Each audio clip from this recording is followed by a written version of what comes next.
Yang kami muliakan para petani anti gempa yang dimampukan hadir pada saat ini.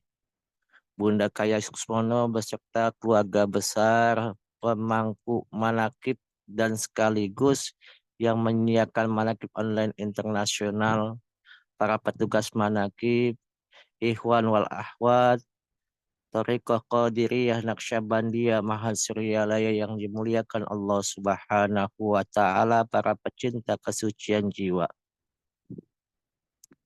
Patut bersyukur kepada Allah Subhanahu wa taala karena pada saat ini kita masih dimampukan untuk dapat hadir di dalam manakib online internasional, sehingga kita dibisakan semua ini tiada lain adalah dibisakan oleh guru agung kita semua. Ma'asyiral ikhwan rahimakumullah. Pada suatu waktu Pangersa Abah Aus pernah ditanya oleh ikhwan dari Jakarta. Dulu dipanggil dengan Pangersa Bapak atau Ajengan. Orang Jakarta tersebut, ikhwan Jakarta tersebut bertanya, Ajengan, sebenarnya kelompok manakah yang akan selamat itu baik di dunia maupun di akhirat? Masalahnya, setiap kelompok mengklaim paling benar, lengkap dengan argumentasinya masing-masing.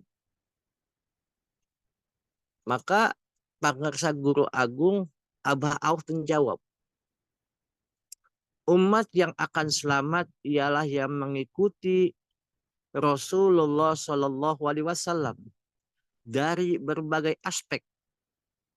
Karena kita tidak pernah bertemu dengan Rasul, maka wajib bagi kita mengikuti penerusnya, yaitu para wali Allah atau para ulama sufi yang jelas silsilahnya sampai beliau.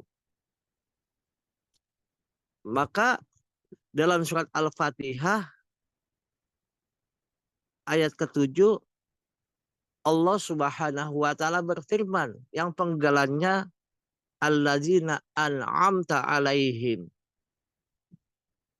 Orang-orang yang telah engkau anugerahkan nikmat kepada mereka. Ayat yang senantiasa dibaca oleh kita setiap waktu khususnya dalam sholat, baik sholat fardu maupun sholat sunnah, menyiratkan bahwa sudah seharusnya kita mengikuti jejak langkah orang-orang yang telah diberikan nikmat oleh Allah. Pertanyaannya, siapakah orang yang telah diberi nikmat oleh Allah itu?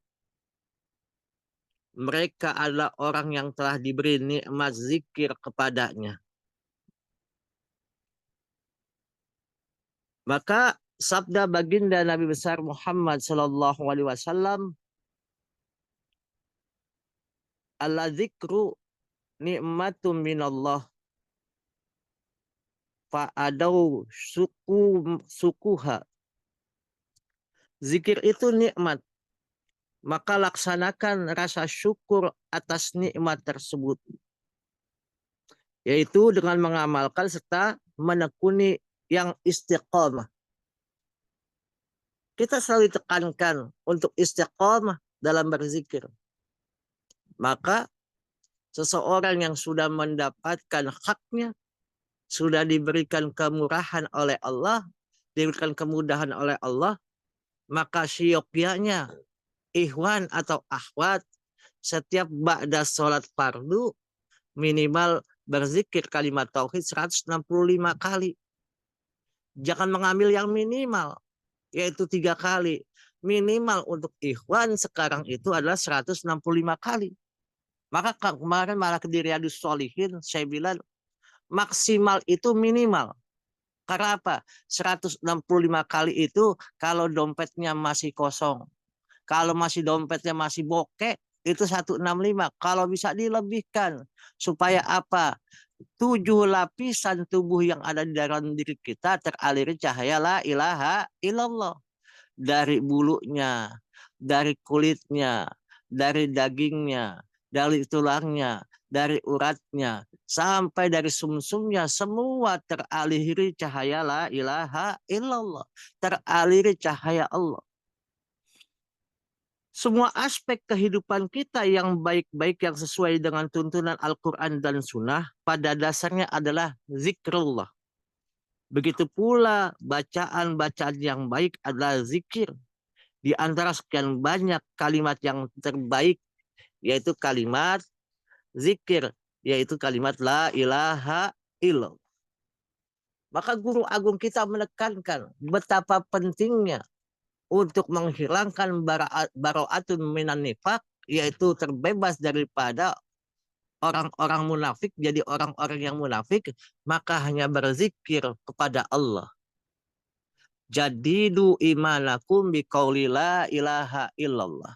Perbaharui iman kita semua dengan mengucapkan kalimat la ilaha illallah.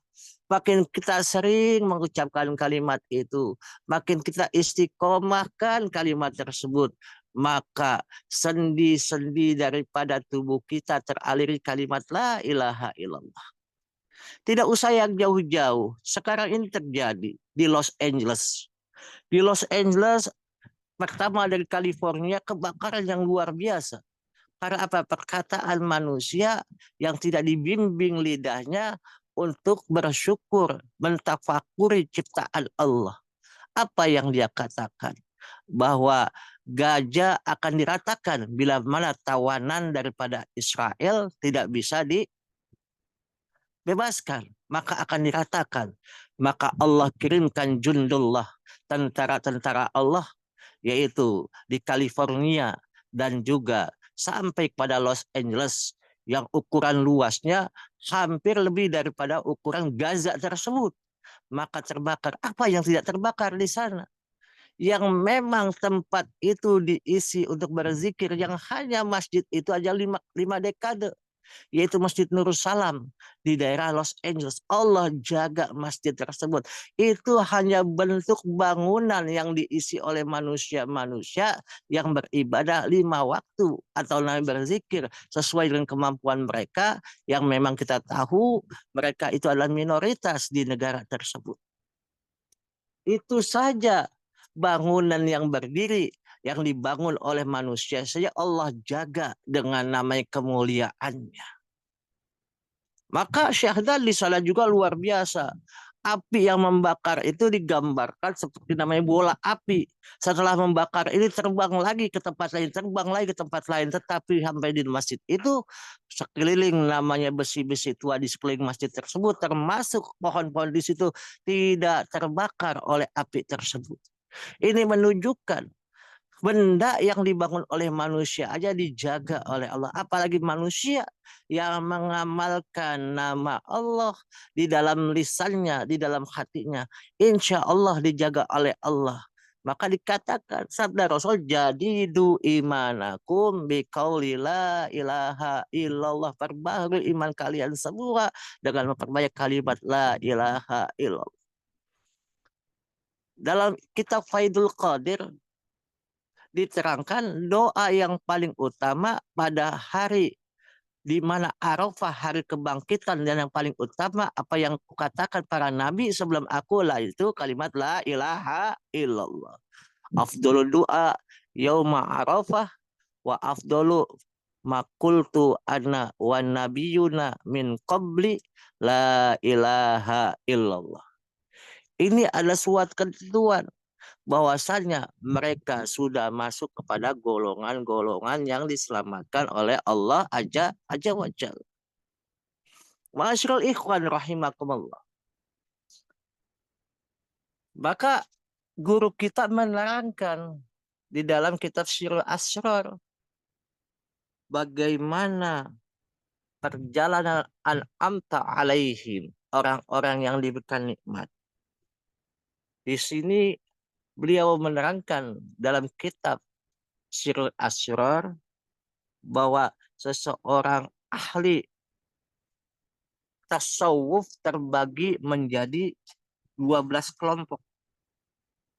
Yang pertama adalah asuniyun, yaitu orang-orang yang perbuatannya dan perkataan mereka sesuai dengan syariat dan tarekat.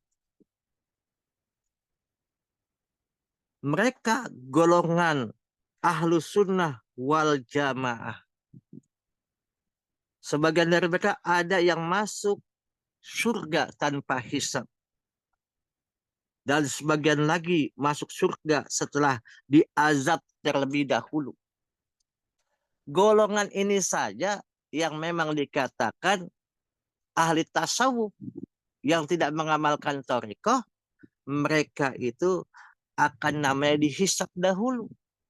Kalau ahli thariqah sudah ada pertanggungjawabannya. Abah mengatakan, bukan kalian yang ditanya, aku yang ditanya nanti di yaumil qiyamah. Bagaimana mempertanggungjawabkan diriku, mempertanggungjawabkan seluruh jamaahku, seluruh orang-orang yang mencintai aku sampai kepada Rasulullah Shallallahu Alaihi Wasallam. Dan kelompok yang lainnya dikatakan kelompok hulwiyah, kelompok al-haliyah, kelompok al-auliyatiyah, al-sammakrohiyah, al-khubbiyah, al-khuriyah, al-ibahiyah, al-mutakasilah, al-hadisiyah, wa al-mutajahilah, al-waqifiyah, dan al-hamiyah. Yang semuanya tergolong sebagai kelompok orang-orang yang bid'ah. Orang-orang yang mengadakan sesuatu yang tidak dicontohkan oleh Rasulullah. Kullu bid'atun dolalah wa dolalatun finnar. Semua bid'ah itu sesat. Yang sesat ada di dalam neraka. Kulun yang dikatakan tersebut dikatakan ba'dun sebagian. Sebagian bid'ah sesat. Yang sesat ada di neraka. Sudah pasti. Tapi kita masuk kepada bid'ah hasan. Kelompok al-khulwiyah, mereka menyatakan bahwa menatap wajah perempuan yang cantik dan pemuda yang tampan adalah halal. Sebab di sana terkandung salah satu sifat Allah, yaitu sifat jamal atau maha indah. Mereka membolehkan menari bersama-sama, bahkan membolehkan berciuman dan berpelukan antara laki-laki dan perempuan. Pendapat ini jelas bukan sebuah kekufuran. Kelompok yang selanjutnya adalah kelompok al-khaliyah. Mereka menghalalkan menari dan memainkan alat musik yang dilarang menurut syariah. Mereka juga mengklaim bahwa syekh mereka memiliki kemampuan luar biasa yang dalam pandangan syara tidak dapat diterima. Ini adalah bid'ah yang tidak pernah ada dalam sunnah baginda Nabi besar Muhammad Sallallahu Alaihi Wasallam. Kelompok yang ketiga adalah al-auliyaiyah. Mereka berpendapat bahwa seseorang yang telah mencapai tingkatan wali, maka kewajiban-kewajiban syariat gugur dari dirinya. Bahkan mereka mengatakan kalau seorang wali lebih mulia daripada nabi. Sebab nabi mendapatkan ilmu melalui perantaraan malaikat Jibril, sedangkan wali tidak. Penafsiran seperti ini jelas salah dan keyakinannya sudah pasti sesat dan jauh dari kebenaran. Mereka telah dibinasakan akibat akidah yang menyimpang tersebut. Ini yang terjadi kelompok al-auliyaiyah. Kata Abah, Rasul itu diturunkan ke muka dunia itu untuk membimbing, menjadi rahmatan lil alamin, untuk seluruh alam, untuk orang yang hidup, bukan untuk orang yang mati. Kalau untuk orang yang mati, untuk apa para nabi dan rasul diturunkan ke muka dunia ini dan para muslim diturunkan ke muka dunia ini? Maka Abah menunjukkan syariatnya yang luar biasa kepada kita semua. Kelompok selanjutnya adalah kelompok asal rakhiyah, mengatakan bahwa persahabatan spiritual antara wali dengan muridnya bersifat kodim. Ini bersifat bako, terdahulu. Karena itulah gugurlah semua perintah dan larangan syara.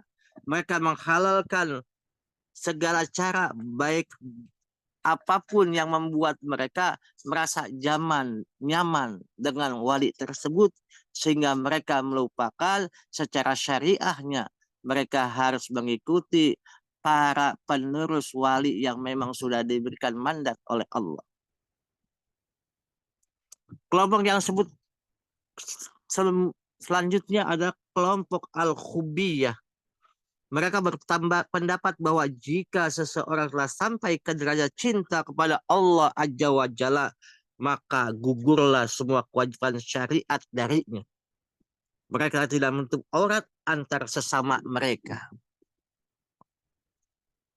Kelompok yang selanjutnya adalah kelompok al-khuriyah. Paham mereka hampir sama dengan kelompok al-haliyah. Hanya saja mereka mengaku mampu bersetubuh dengan bidadari dalam keadaan spiritual mereka. Jika sudah tersadar mereka mandi junub, mereka adalah para pendusta dan telah binasa karenanya. Selanjutnya ya kelompok al-ibahiyah. Kelompok ini memutarbalikkan hukum syariat, yaitu dengan meninggalkan amar ma'ruf dan menghalalkan segala hal yang telah diharamkan, serta menghalalkan semua perempuan untuk digauli. Kelompok selanjutnya adalah kelompok al-mutakasilah. Mereka adalah kelompok yang tidak mau bekerja. Mereka hanya mengandalkan belas kasihan orang lain dengan meminta-minta. Mereka mengaku telah meninggalkan dunia dan binasa karenanya. Ini kelompok ini banyak yang mengaku sudah cukup saya mencintai Allah. Walaupun ada bagian orang-orang tersebut, tetapi bila diperlihatkan kepada orang lain bagian tersebut, maka akan jadi kehancuran syariat yang ada. Karena apa? Semuanya harus berikhtiar. Semuanya harus berusaha untuk mendapatkan kebahagiaannya di dunia maupun di akhirat. Kelompok yang selanjutnya adalah kelompok al-mutajali jahilah. Kelompok al-mutajahilah mereka berperilaku seperti orang-orang fasik dan menyebarkan kefasikan dalam batin mereka. Maka mereka juga binasa karena Allah Subhanahu wa taala berfirman, "Wala tarkanu illal ladzina zalamu fatamassakumun nar." Janganlah kalian cenderung kepada orang-orang yang zalim yang menyebabkan kalian disentuh oleh api neraka. Masyarul ikhwan rahimakumullah. Kelompok selanjutnya adalah kelompok al-waqifiyah. Mereka berpendapat bahwa tidak ada yang mengetahui Allah Azza wa Jalla melainkan hanya dirinya sendiri. Dia sudah merasa lebih tahu daripada orang lain. Oleh karenanya, mereka tidak mau berusaha untuk mendapatkan ilmu pengetahuan dan mereka pun binasa karenanya. Kelompok selanjutnya adalah kelompok al-hamiyah. Mereka meninggalkan ilmu pengetahuan, melarang pengajaran, dan hanya mengikuti para hukama, orang ahli hikmah. Mereka berpendapat dan meyakini bahwa Al-Quran adalah hijab. Sedangkan syair adalah Qurannya ilmu tarekat. Karena itu mereka meninggalkan Al-Quran dan mengajarkan syair kepada anak-anak mereka. Mereka juga meninggalkan wirid-wirid karena keyakinan inilah akhirnya mereka binasa. Ironisnya mereka sebagai orang-orang ahlu sunnah wal jamaah padahal jauh sama sekali.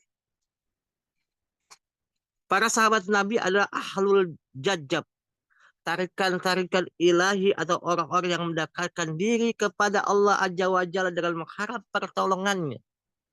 Karena kuatnya persahabatan mereka dengan baginda Nabi Muhammad sallallahu alaihi wasallam. Sepeninggal daripada Sayyidina Ali bin Abi Thalib karamallahu wajhah, tarikan-tarikan ilahi itu berpindah kepada para ulama thariqah. Lalu bercabang hingga membentuk rangkaian yang sangat banyak sampai akhirnya tarikan-tarikan itu melemah dan terputus dari sebagian mereka. Akhirnya yang tersisa dari mereka hanyalah uraian atau tata cara belaka yang terwujudkan pada sosok para wali yang tanpa makna. Ini banyak yang terjebak oleh hal-hal seperti itu. Karena apa? Melihat gurunya dalam bertoreko hanya ingin mendapatkan karomahnya saja. Ingin mendapat keberkahan saja. Tapi bagaimana sebagai murid bisa beradab, berakhlak yang baik ke hadapan gurunya. Maka Abah sering mengatakan, kalau ada wali yang bisa berjalan di atas air, bisa terbang. Yang bisa berjalan di atas air, bebek atau angsa saja bisa berjalan di atas air. Yang terbang, burung pun bisa terbang. Tapi yang paling mahal, bagaimana kita istiqomah dalam beribadah. Maka guru kita setiap apapun yang beliau bahas sekarang adalah bagaimana penggalan-penggalan ayat suci Al-Quran yang diterjemahkan secara hakiki yang membuat kita makin terbukanya cakrawala kita untuk bisa mengikuti orang-orang yang sudah ikut sampai ke hadapan Allah Azza wa Jalla. Semoga bahagia kita semua. Bahagia di dunia, bahagia di akhirat. Dan kita doakan juga kepada guru kita yaitu Bapak Kiai Haji Imam Sutiono Purbalingga yang istrinya sedang menuju sehat. Semoga makin sehat, makin kuat dan Allah berikan kemurahannya kepada beliau dan istri beliau serta keluarga beliau, keberkahan di dunia dan di akhirat dengan karomah barokah guru agung kita semua pemirsa Abaos. Al-Fatihah. A'udzubillahiminasyaitonirrajim. Bismillahirrahmanirrahim. Alhamdulillahirabbil alamin arrahmanirrahim maliki yaumiddin. Iyyaka na'budu wa iyyaka nasta'in ihdinas siratal mustaqim. Siratal ladzina an'amta 'alaihim ghairil maghdubi 'alaihim waladdallin. Terima kasih, mohon maaf, wallahul muwaffiq ila aqwamit thoriq. Wassalamualaikum warahmatullahi wabarakatuh. Waalaikumsalam.